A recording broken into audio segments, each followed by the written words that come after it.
Hello student, lecture on classes के इस lecture में आपका स्वागत है। मैं कविता ढिल्लो जो आपको पढ़ाने जा रही हूँ क्योंकि एमए हिस्ट्री और एमए हिस्ट्री का आपका सेकेंड ईयर का सब्जेक्ट है एमएचआई 109। राइट, एमएचआई 109 भारतीय राष्ट्रीय आंदोलन, जो कि आपको पूरे के पूरे पढ़ने हैं और जितने भी आपके इस बुक के अंदर एग्जाम में आएंगे वो उसका मैंने पूरा आपके लिए माइंड मैप तैयार कर दिया है। राइट, मैं फिर से स्क्रॉल कर देती हूँ कि आपको क्या क्या पढ़ना है।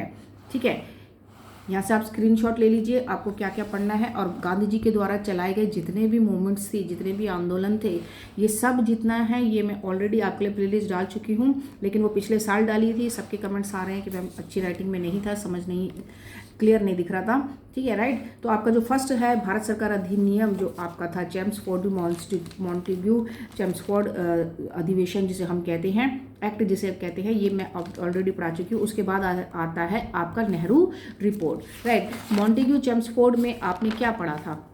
उसमें पढ़ा था कि लास्ट में आपको पढ़ा था कि एक समीक्षा आयोग बनाएंगे कि वो एक उसकी जो अधिवेशन हुआ है, जो प्रावधान, जो कानून रखे थे उन्होंने, राइट, उसकी समीक्षा के लिए, यानी कि उसको चेक करने के लिए हर 10 वर्ष में उसको चेक किया जाएगा, जिसके तहत आगे चलकर साइमन कमीशन आया था। तो साइमन कमीशन आपका 1928 में आया था, 1928 में आया था। राइट, तो उसी से पहले एक नेहरू रिपोर्ट बनाई गई थी।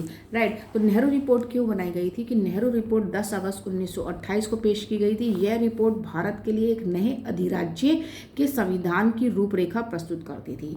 राइट, तो इसका बेसिक वे क्या था? क्योंकि भारत के जो सचिव थे लॉर्ड बेकन हेड, इन्होंने भारतीयों को चुनौती दी थी कि भाई तुमने जो साइमन कमीशन का इतना विरोध किया है, तो ऐसा करो कि तुम अपना ही एक संविधान बनाओ। ठीक है, आप संविधान नहीं बना सकते हो, इस तरीके की चुनौती दी थी। तो लॉर्ड बेकन हेड की इस चुनौती को स्वीकार करते हुए भारतीय नेताओं ने मोतीलाल नेहरू की अध्यक्षता में एक सर्वदलीय समिति, यानी कि ऑल पार्टीज कॉन्फ्रेंस का गठन किया था। ठीक है, उसमें क्या किया था कि उन्होंने इस समिति में अगस्त 1928 में अपनी रिपोर्ट पेश की थी। और इस रिपोर्ट में क्या कहा था उन्होंने, अब इस रिपोर्ट में क्या क्या प्रावधान थे वो भी आप देख लीजिए। सबसे पहला था डोमिनियन स्टेट। डोमिनियन स्टेट का मतलब होता है कि वो एक तरीके से आज़ाद होती है, लेकिन पूर्ण तरीके से आज़ाद नहीं होती है। विदेशी मामलों में, सैनिक मामलों में वो जो साम्राज्यवाद, जिससे जो औपनिवेशिक कॉलोनिकल राज्य के साथ जुड़े हुए हैं, उसके अंडर कंट्रोल में रहेगी। ठीक है, लेकिन वो अपना कानून खुद बना सकते हैं। तो ये डोमिनियन स्टेटस बोला था कि नेहरू जी की जो ये रिपोर्ट थी वो तैयार की गई थी। तो जिसका अर्थ है राज्यों को अपने आंतरिक मामलों में शासन करने की स्वतंत्रता होती है, लेकिन वह अभी भी बड़े साम्राज्य के साथ संबंध रखता है, जैसे सुरक्षा से जुड़े और स्वदेशी और विदेशी मामलों, सेना और विदेशी मामलों में। ठीक है, उसके बाद उन्होंने कहा कि इस प्रावधान में कि हमें एक संयुक्त निर्वाचन मंडल चाहिए। संयुक्त निर्वाचन मंडल का मतलब होता है कि आपने हर किसी को अलग कर दिया है, सेपरेट इलेक्टोरेट बन दिया है, हिंदुओं का अलग, मुस्लिमों का अलग, माइनॉरिटीज़ का अलग। तो वो सब नहीं चाहिए। आप जो फूट डालने की बात कर रहे हो वो सब नहीं चाहिए। हमें एक संयुक्त, यानी कि एक कंबाइन जो इलेक्टोरल सिस्टम चाहिए। तो अलग अलग धर्मों के लिए पृथक निर्वाचन मंडल, यानी कि सेपरेट इलेक्टोरेट को खारिज कर दिया गया और एक संयुक्त निर्वाचन प्रणाली, ज्वाइंट इलेक्टोरल सिस्टम की प्रस्ताव रखा गया। और केंद्र में द्विसदनीय सरकार, यानी कि निम्न सदन और उच्च सदन होना चाहिए।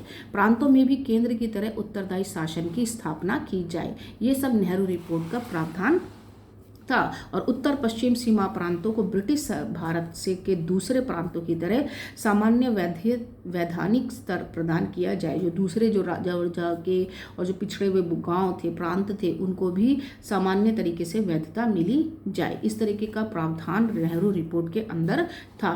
तो भारत की धर्मनिरपेक्ष राज्य घोषित करने के साथ साथ नागरिक समानता, धार्मिक स्वतंत्रता और मौलिक अधिकार दिए जाने का प्रावधान था। लेकिन ये जो नेहरू रिपोर्ट उन्होंने जब पेश की थी, राइट, तो इसको अस्वीकार कर दिया गया था। राइट, इसको अस्वीकार क्यों किया गया था? क्योंकि जो मोहम्मद जिन्ना थे उन्होंने कहा कि भाई हमें तो अलग से ही चाहिए। उन्होंने अपनी 14 सूत्रीय मांग रख दी और कहा कि हमें अलग अपना राज्य चाहिए। ठीक है, तो सर्वदलीय सम्मेलन में इसे मंजूर नहीं किया, क्योंकि मुस्लिम लीग, सिख लीग, हिंदू महासभा, कुछ सांप्रदायिक मनोवृत्तियां वाले जो लोग थे उन्होंने आपत्ति उठाई। क्योंकि इन्होंने क्या किया था, इन्होंने कहा था कि हमें एक संयुक्त निर्वाचन मंडल चाहिए, क्योंकि भारत एक है, भारत में अलग अलग सेपरेट सीट नहीं होनी चाहिए। ठीक है। लेकिन जो सांप्रदायिक थे तो सांप्रदायिकता के कारण जो सांप्रदायिक संघ बने हुए थे अलग अलग, उनके कारण इस रिपोर्ट को अस्वीकार कर दिया गया था। युवा क्रांतिकारी नेताओं ने के द्वारा पूर्ण स्वराज की मांग की गई थी।